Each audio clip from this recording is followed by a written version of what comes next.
somehow get through here. Excuse me.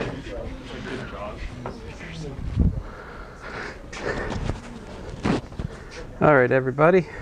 Sorry to be late setting stuff up here. Let me begin with a word of prayer. So, quiet. Now you guys, this thing. All right. Dear Father, we thank you for this day. I thank you for the weekend and time to relax and refresh, perhaps. Let's pray you be with us today. Help us to glorify you in what we do and just to learn a little bit more about your creation, Lord. In your name I pray, Lord Jesus. Amen. So, any questions before I get started in here? Yeah. I would say integration by parts and probably integrals of trig functions. So, yeah. Other questions? Yeah. How much of it will be the hyperbolic? There could be hyperbolic on it, yeah. So basically you want to make sure you understood what we did last week. That's your goal for studying for the quiz, yeah. I won't force you to do imaginary exponentials, but they might be helpful to you, all right, for example. So like, why would it be helpful to you? Well, do you know, let's see here. Let's go down the list, yeah? So chief among trig identities, of course, is this one. Then I would say maybe up next is this one. Right? There are similar identities for cotangent, right? And cosecant. But I'll skip those in this litany of what's important here. Certainly, these are good to know.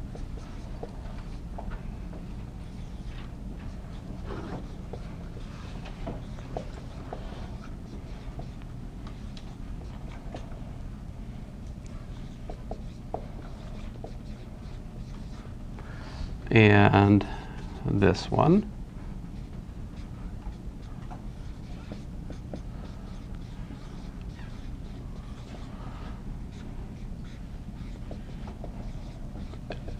Now, it's less likely that these come up than the first two, right? The first two are much more prevalent in terms of examples.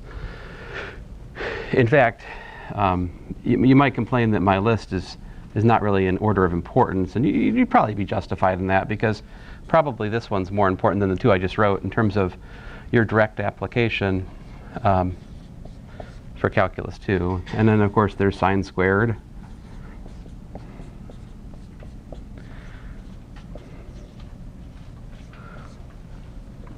Right. Anything else? Another one that comes up fairly often is this one, sine 2 theta is 2 sine theta cosine theta. And then the more basic things, right? Like tangent sine over cosine, and secant's 1 over cosine, and cosecant's 1 over sine, these things, right? I'm not going to write those down. Yeah? So these things I think you should know. You may or may not know them already, but you should learn them. Yeah?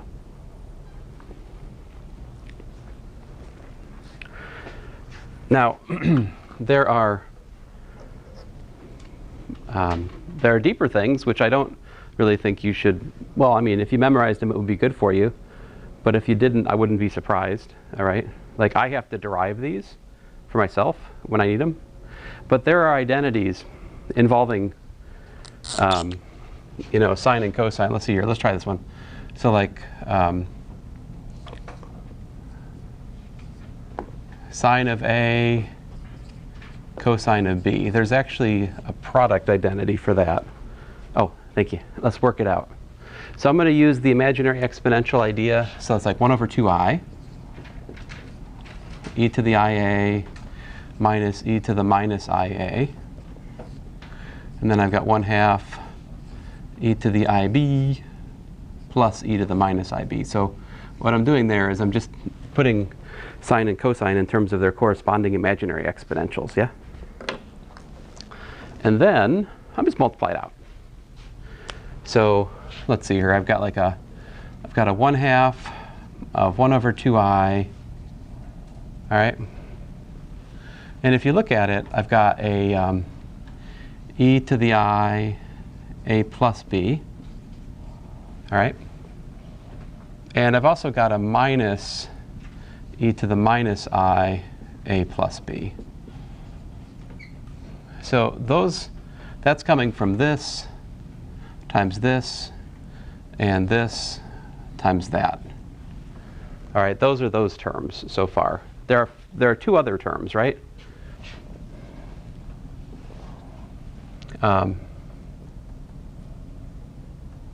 Minus 1/2, let's say,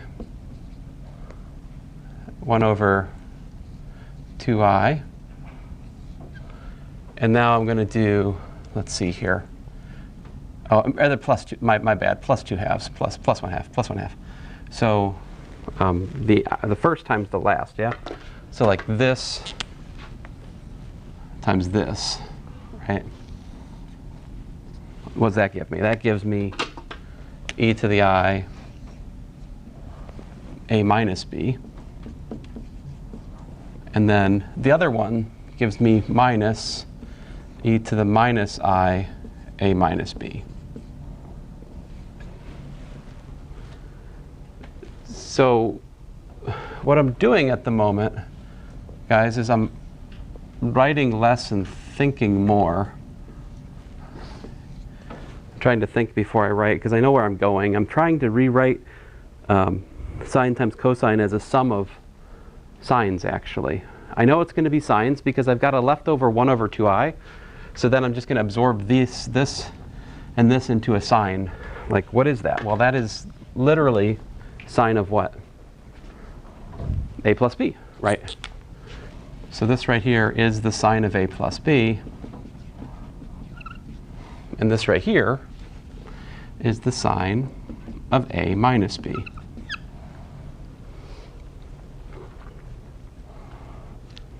And so what does this give us? This gives us that the following identity. It gives us that the sine of a times the cosine of b is equal to 1/2 the sine of a plus b. I'll just keep the half out front, plus the sine of a minus b.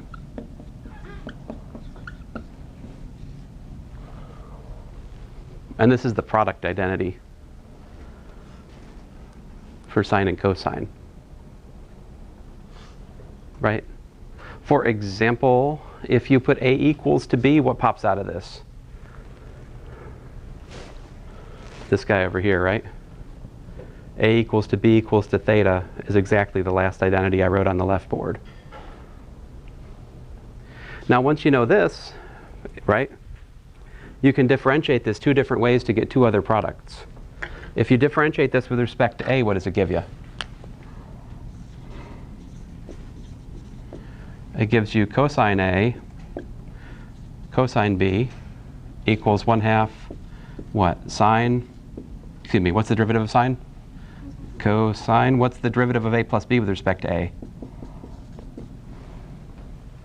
The derivative of a plus b with respect to a is just 1, right? We're treating a and b as independent. So then I get plus the cosine of a minus b. So here I'm using the DDA of a plus b is equal to 1. DDA of a minus b is also equal to 1. And on the other hand, we could do what? We could differentiate with respect to b, right? And what would that give us? That would give us minus sine a cosine b, right? Because the derivative of cosine is minus sine. My bad. Sine, yeah. Sine, derivative of cosine is sine. And then what happens over here? We get 1/2. Differentiate this, right? I get cosine of a plus b. But then over here, I get minus the cosine of a minus b. And then just as a matter of good etiquette, let's clean it up for future reference. Sine a, sine b is equal to 1/2 cosine a minus b minus the cosine of a plus b. So there you go. These are the product identities for sine, cosine, cosine, cosine, and sine, sine. These I don't have memorized personally. I just derive them when I need them in the way I'm showing you right now. Or if I'm in a hurry or tired, I look them up. All right? But you should be aware that there are things like this, yeah? Why do they matter?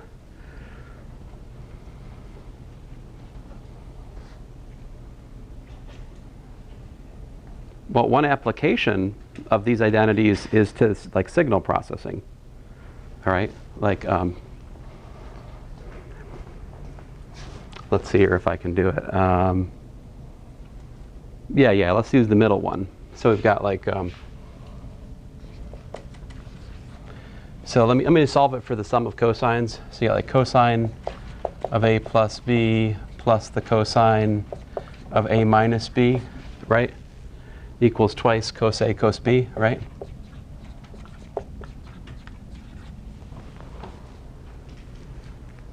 So just as an application for you guys, suppose we look at y1 equals to, oh, I don't know, the cosine of 1000 t, and y2 equals is the cosine of 1001 t.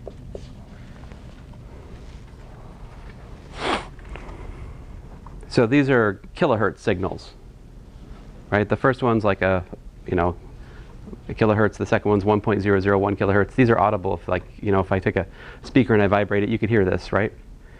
That's probably too high, too low. I don't know. Don't ask. I don't have any kind of pitch.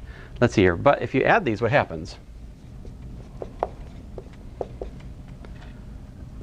So this is my A. This is my B, right? Aw, man. Dummy. Well, I guess I need to use my imagination a little bit, right? Let me make this 999 just to make it more interesting, yeah?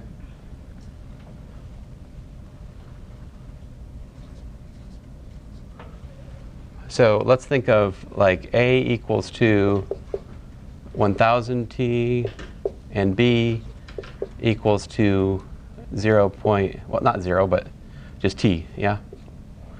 So then this would be A minus B, and this would be A plus B, right?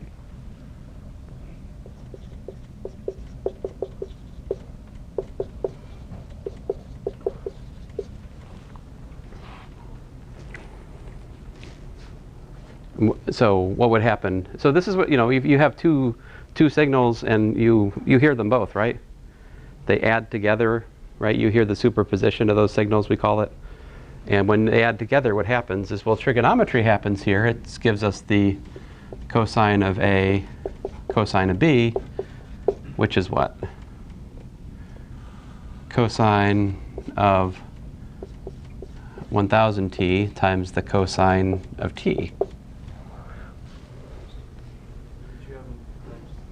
Oh, yeah, times 2. Thank you. My bad. And what is that an example of?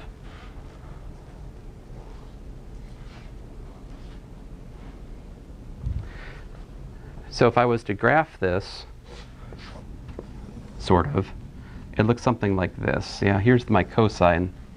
Here's my cosine signal.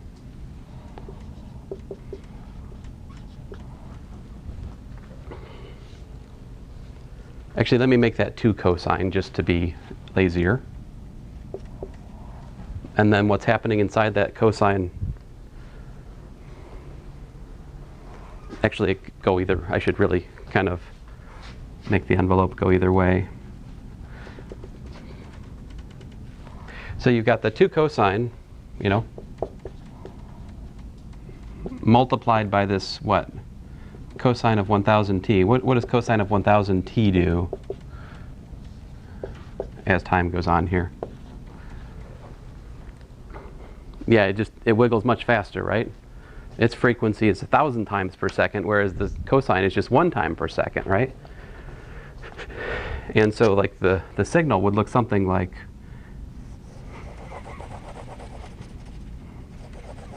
I can't do it, but you got the idea. I mean, I can't. It'd pretty much be just shaded red given my resolution here, right? What does that sound like to your ear if you were to hear such a signal? So you hear the steady 1 kilohertz, right? And then it does what? Whoom, whoom. It gets pinched, right? So these are what are called beats. So the beat frequency here, I think, is like a hertz or something. I forget the exact terminology, but this is the kind of thing that you need this trigonometry to understand. To understand like superposition of sines and cosines, this trigonometry is needed, right? And actually, the study of adding sines algebraically is further clarified if you take a genuinely complex approach, right? Now, I'm not going to do that in here because that's not the point of this class, all right? I'm just trying to make you aware of these things a little bit because they do touch on integrals.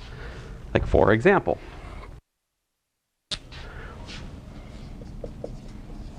what if you wanted to integrate sine of x times the cosine of 3x? How would you do it?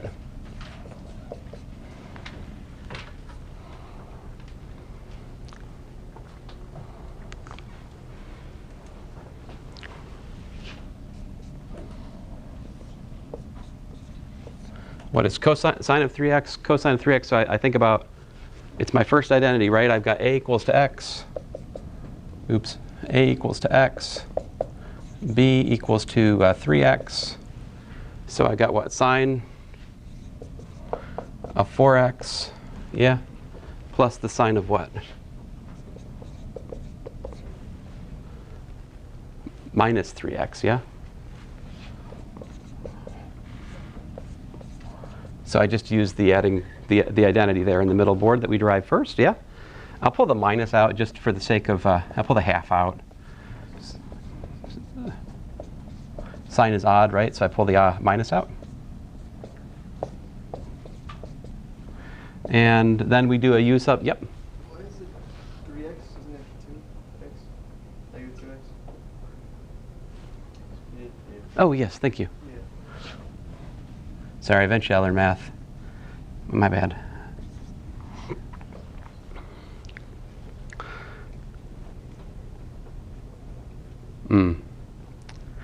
I'd like to say I could fix that mistake in the future, but I think that one's built in. I mean, I've been doing nothing but math my entire adult life, pretty much, and still I make that mistake, so what can I tell you? All right, so we integrate u substitution, right? U equals 4x, u equals 2x. We don't write these u substitutions down. This is calculus 2. You do them in your head. So we divide by a 4, so that could be 1/8 cosine of 4x. And I need a minus, right? Because remember, integral sign is minus cosine, and then plus 1/4 cosine of 2x. Whenever I do a problem like this, I kind of like just differentiate the answer to see if I get back. I kind of differentiate cosine 2x. I get a minus 2 sine 2x, which then cancels with a 1/4 to give me back the half that I had to start with.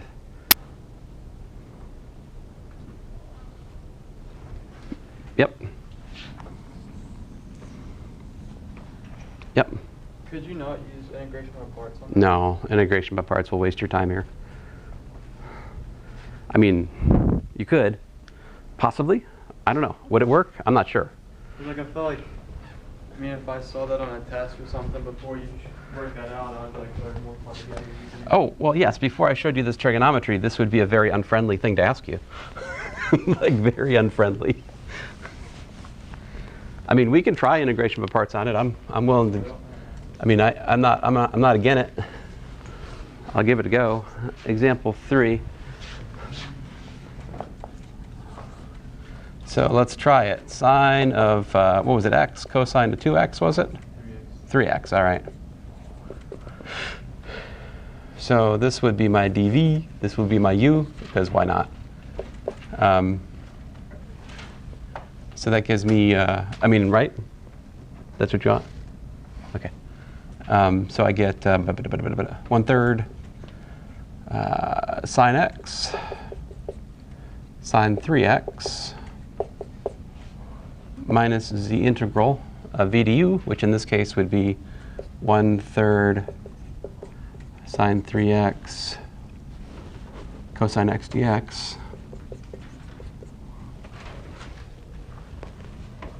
All right, then what?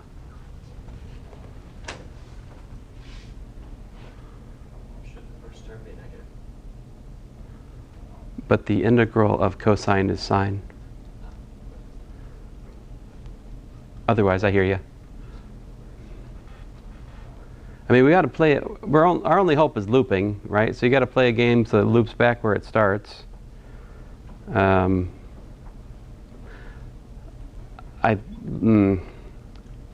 mean, maybe I can just make this my.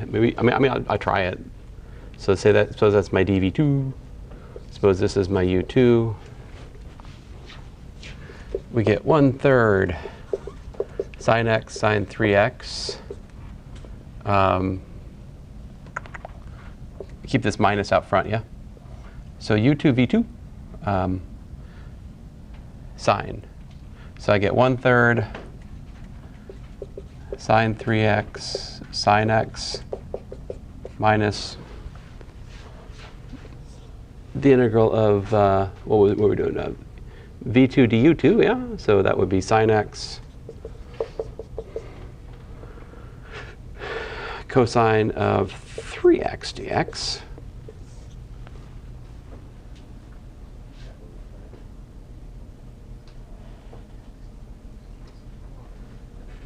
Yep.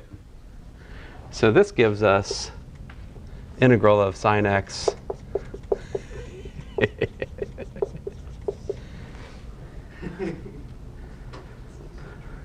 I mean, integration by parts is true. You can do it, but it may or may not be useful. As you can see, we've got. To use the trig sub. Oh, but it. Integration by parts. No, it doesn't help you. It doesn't give you anything. What happened was these canceled. Oh. And we got a minus and a minus, which is just a plus. The first integration that produced a third. Then when we did du2, we canceled that third with a 3, and so we're right back where we started, which means no. I mean, I'm not saying that there doesn't exist an integration by parts to avoid the trigonometry. I'm just saying learning trigonometry would be far easier. Right?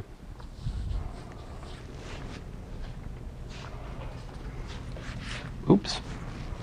Okay, so let's look at another one. So the topic I'm on for today, for the most part, unless you guys have a question, is just like integrals of trig functions, trying to show you some sneaky tricks. So you see there are also, we could do an integral of any of these, like, right? I could do an integral of like sine of x times the sine of 3x, or the cosine of x times the cosine of 3x, and we'd have to use the corresponding identities over here, right? I'm not going to actually do those. I assume you can like understand that from what's written already. Yeah. Let's look at things that are a little bit different in terms of their pattern. I don't think we've done this one yet, so this one's kind of part of a story that we did. Yes, I don't think I did this one yesterday. Yeah, we weren't here yesterday. Well, that's probably a good clue. Let's see here. Example 4.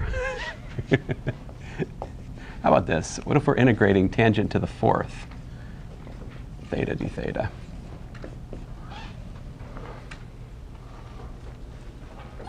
So I see something like this, I go, ugh. Well, all right. I know the key to solving this one is the tangent squared secant squared identity, you know. So I can kind of repackage this as tangent squared theta d theta. Yeah. And then I'm thinking, well, I know that tangent squared theta is secant squared theta minus 1. So you see, I can do this one, integral of, you know, secant squared theta minus 1 times tangent squared theta d theta.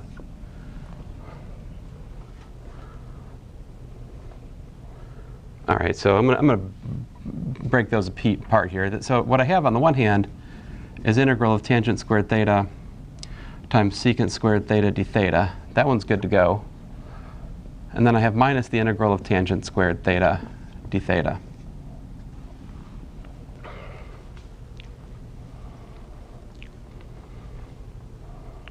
Let's see here. I won't do any integration. I'm just going to leave this like it is, okay? We could already do that integration by a u substitution at this point. Now the tangent squared, I really have what? I've got plus the integral of what? 1 minus secant squared theta d theta. I absorb the minus.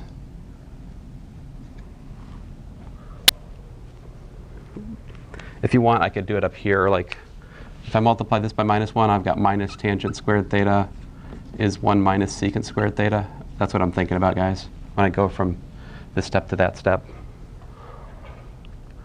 At this point, we're good. In terms of, I can make a u substitution on the first one, right? U equals what?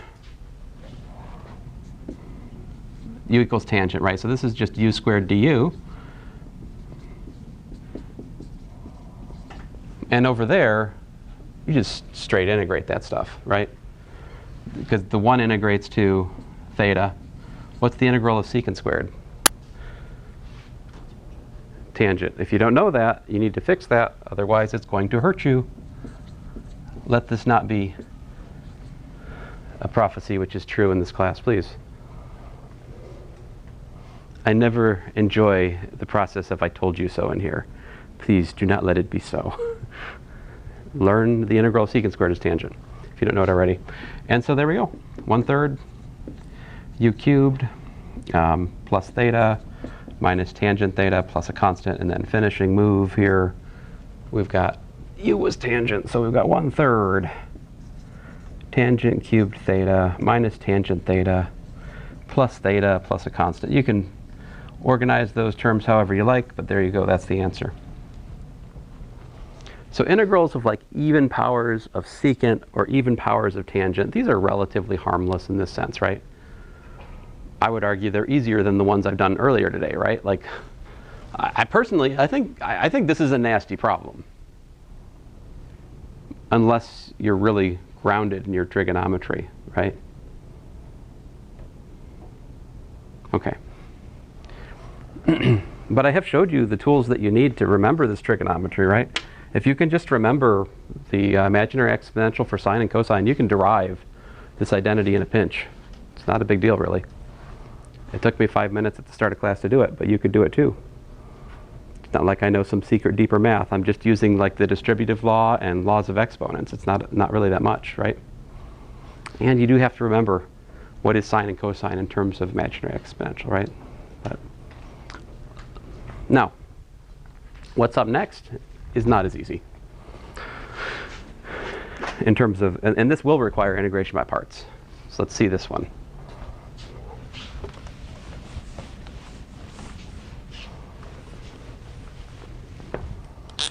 Let us do, where are we? Example 5. So example 5 is a little bit beyond an example, really, in some sense. So what I'm going to do is I'm going to do the integral of secant. And I'm going to do the n power this time of x dx. All right. If we had more time, I would show you what will happen if we make dv equal to dx, right? If we make dv equals to dx in the integration by parts, we just loop back where we started. It's useless. It's the same thing that happens when we tried this on the integral of like secant. We tried to do integration by parts on integral secant. It didn't work. The same thing will happen here if we try to make dv equal to dx. So the first thing you got to do in this problem is like peel off an interesting, so what we're going to do is peel off a power of 2 of secant. So secant n minus 2 of x, secant squared of x dx. That's our first move. So admittedly here, we're assuming that n is a natural number and that n is greater than or equal to 2. All right, that's the context for this example. You guys know what natural numbers are, yeah? Counting numbers. 1, 2.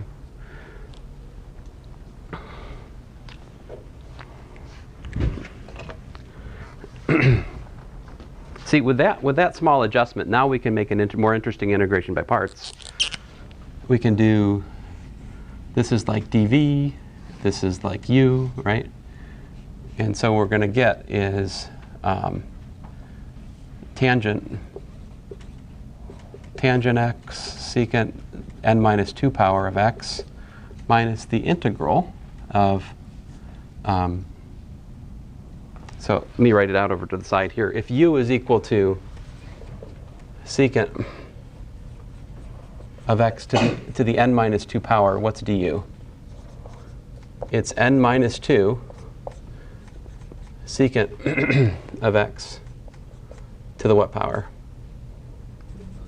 N minus 3, yep, times what? Times the derivative of secant, which is secant tangent.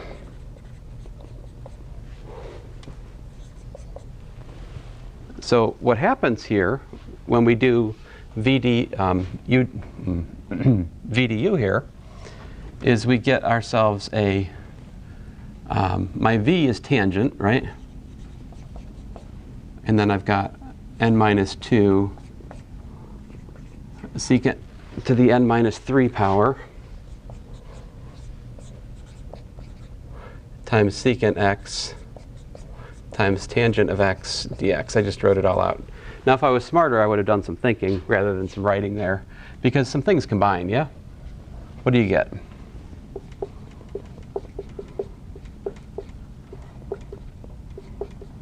So I can pull out that n minus 2, right? So I've got minus n minus 2 integral, and, well, I've got a secant to the n minus 2 power of x, right? And then tangent squared, right? If you don't mind, I'm going to make a step going from here to here. What's tangent squared equal to? I'd like to convert that to secant, right? Tangent squared is secant squared minus 1, right? So I'm going to trade my tangent squared x for a secant squared x minus 1.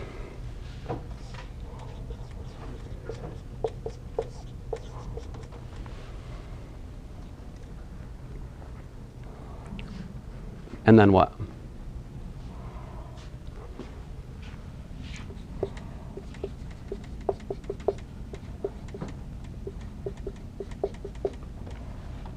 Well, it looks like I've got the minus, I'll do the minus 1 thing first. Okay, so that's going to give me plus n minus 2 integral of secant n minus 2 power of x dx, all right?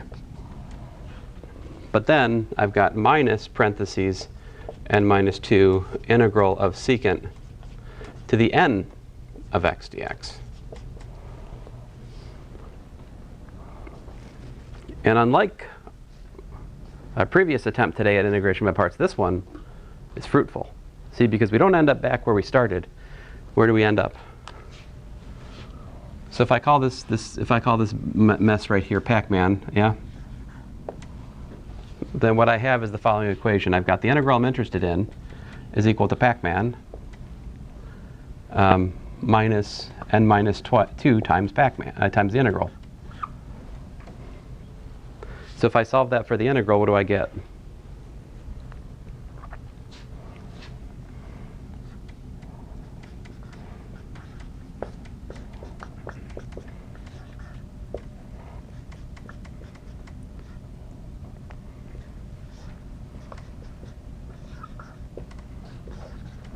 So in short, I get the integral of secant to the n power of x dx is equal to 1 over n minus 1 tangent of x secant n minus 2 of x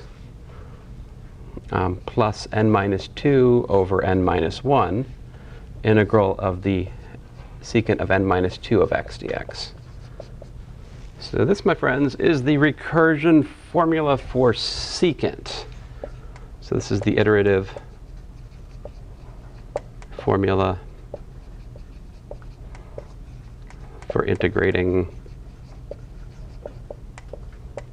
secant.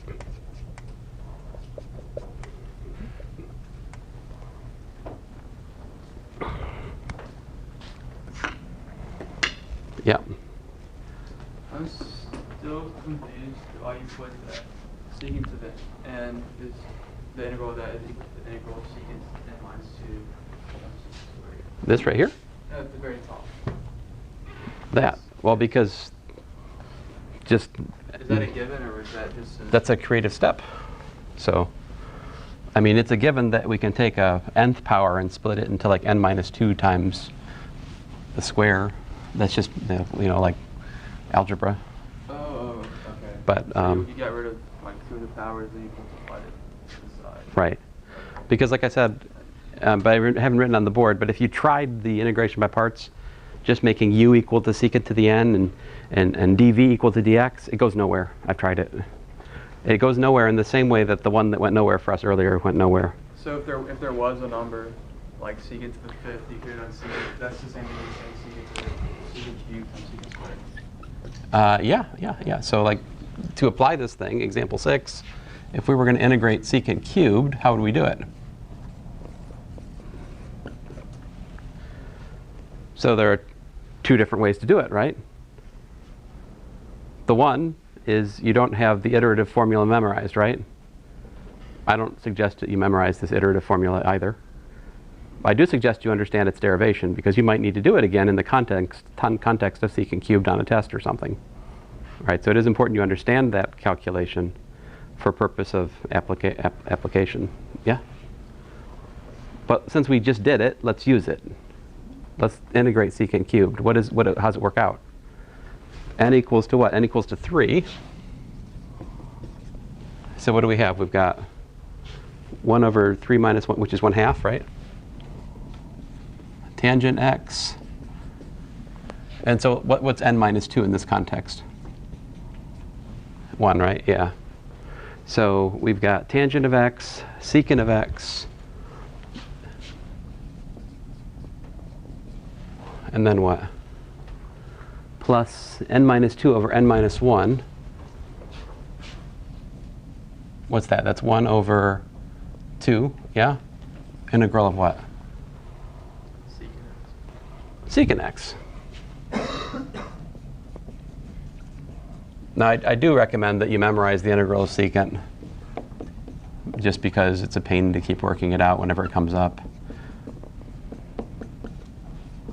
But you can also derive it, right? If we make a u equals secant plus tangent substitution, as we did in class before, you can derive it. But there you go.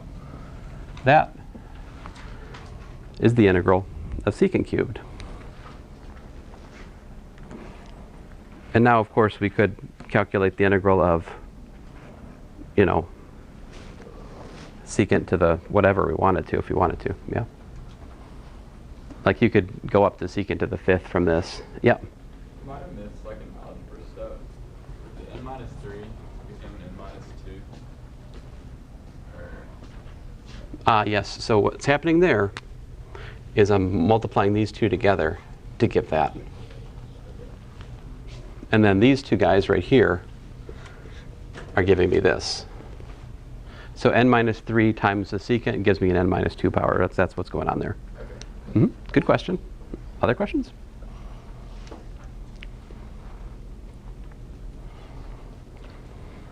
So I brought my boat anchor of a book to class today.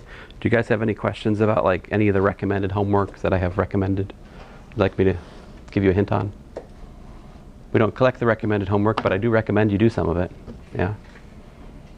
To quote my brother, who's also a math professor, students will ask him like, so the recommended homework is not collected? And he'll be like, well, yeah, it's not collected, but you know, it's recommended, just like I recommend you pass the class. So it's kind of dark, but relevant, right? Because you need to practice. So anybody, any questions about the recommended homework? If not, that's okay. We can talk about recommended homework another day. In view of that, yeah. I guess just to get ready for the quiz, like what number should we go up to? You should try to understand the material last week. What numbers you should go up to? Well, we covered integration by part. So section 7, yeah, section 7.1 and 7.2, I would say. 7.1 and 7.2? Thank you. Yep. That's what I'm saying. You're fine. I was just confused for a second, like, I didn't ask you the easiest way to understand. it's fine. The other problem is that I've left my notebook of remembrance, which is also where the attendance sheet is. So like I will pass the attendance sheet out tomorrow. You can mark today. Tomorrow we will take attendance for today as well. Yeah. So make sure you're here, or at least be here Wednesday so you can mark it for Monday.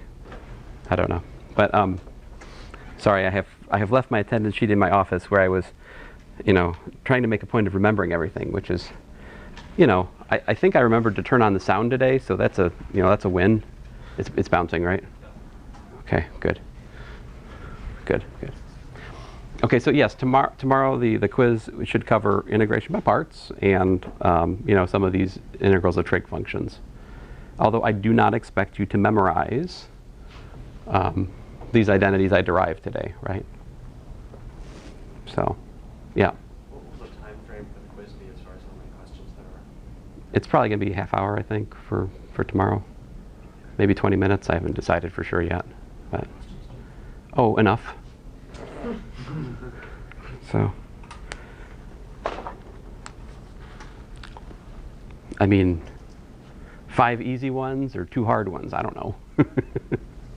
You're like, well, what if the easy are hard for me? Well, quizzes are worth relatively little in the big scheme of things. Figuring out that you don't know how to do something on a quiz should ideally help you fix that before the test comes, right?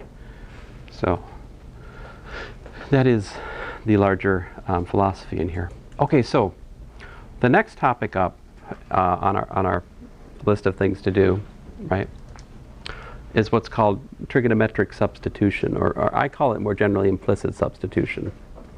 So I think we have enough time to do one of those today. This is not on the quiz tomorrow, all right? But it might help you understand why we're doing what we're doing in terms of how it fits into later things. So what is trig substitution? So this will be our first example of trig substitution, and it's the most basic example that's interesting, I think. So suppose you want to integrate the square root of 1 minus x squared dx.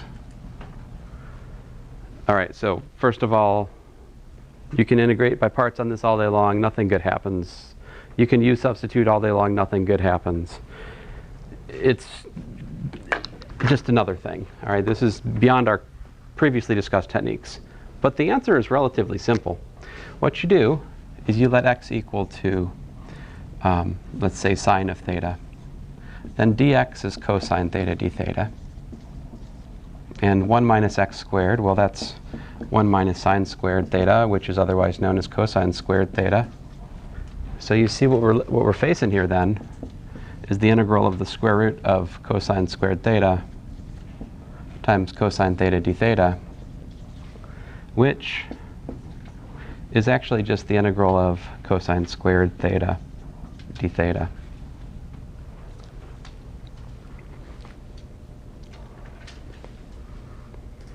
How do we integrate cosine squared? Now that question is very relevant for tomorrow's quiz, right? Because that's exactly a good example of a quiz problem for tomorrow. Something like this, right? So that's 1/2 integral of 1 minus cosine of 2 theta d theta.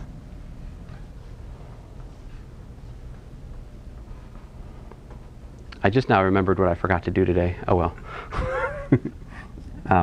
So that integrates to what? Theta over 2 minus 1/4 sine of 2 theta plus a constant, and there you have it. So theta is what?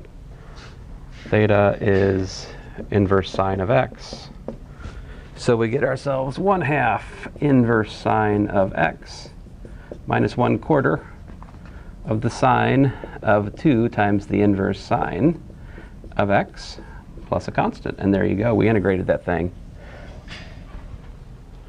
This is trigonometric substitution. It allows us to remove radicals that are in our way by making a judicious substitution involving sine or cosine. Because sine or cosine connect squares of sine to squares of cosine. And so if we make the choice correctly, we can get rid of the square root basically by making everything under the square root into a square. That's the trick. You want to make a substitution that makes everything under the radical a square. So then when you take the square root of it, it goes away. That's basically it. Now, why isn't this u substitution? Do you understand the difference? You're like, isn't this just u substitution? There's a critical difference here. What's the new variable? I started with x, right? I changed to theta. But what do we always do up till this point? We do what? Make it less what? Less complex. Oh, I don't know. I don't think this is too complex. But like, you don't know it yet, so it's complicated. What I'm trying to say is, like, I don't think in principle that's any more complicated than, say, this one. We had like secant, secant squared x tangent to the 10th power of x dx, right? And we go, oh, well, that's integral of u to the 10th du, right? We have u equal to tangent x, right? So we get 1/11th tangent to the 11th power of x plus a constant. There you go. Example 8. So what's the difference? See, look at this versus look at this. What's the difference? The difference is where the new variable is, right? Here, we're saying new variable, substituting u equals blah. This is an explicit substitution because you're saying the new variable you're substituting into in terms of the old variables, right? This is what I call an implicit substitution because the new variable theta, you're wrapping up into some formula, in this case sine, and telling how the old variable is equal to that. So this is an implicit substitution, whereas this is an explicit. Just like when we do calculus 1, we do explicit differentiation to start with, right? We give you y equals a formula of x. You differentiate. Product rule, quotient rule, all that stuff, right? Then eventually, at the end of all that, we introduce implicit differentiation, where maybe you can't solve for y, but you can still differentiate the formula for y and x, right? Because y is implicitly a function of x. So it's implicit substitution. Anyway, there's all kinds of bells and whistles and gadgets to learn about this, and after the quiz, we'll start talking about that, okay? Actually, that's a question. Do you guys want to have the quiz at the start of class or the end of class? That's not a I'll put it at the start of class. Let's just get it over with. And, yeah. Anyway, thanks, guys. And do, think about the recommended homework and ask me questions about it next time I bring my book.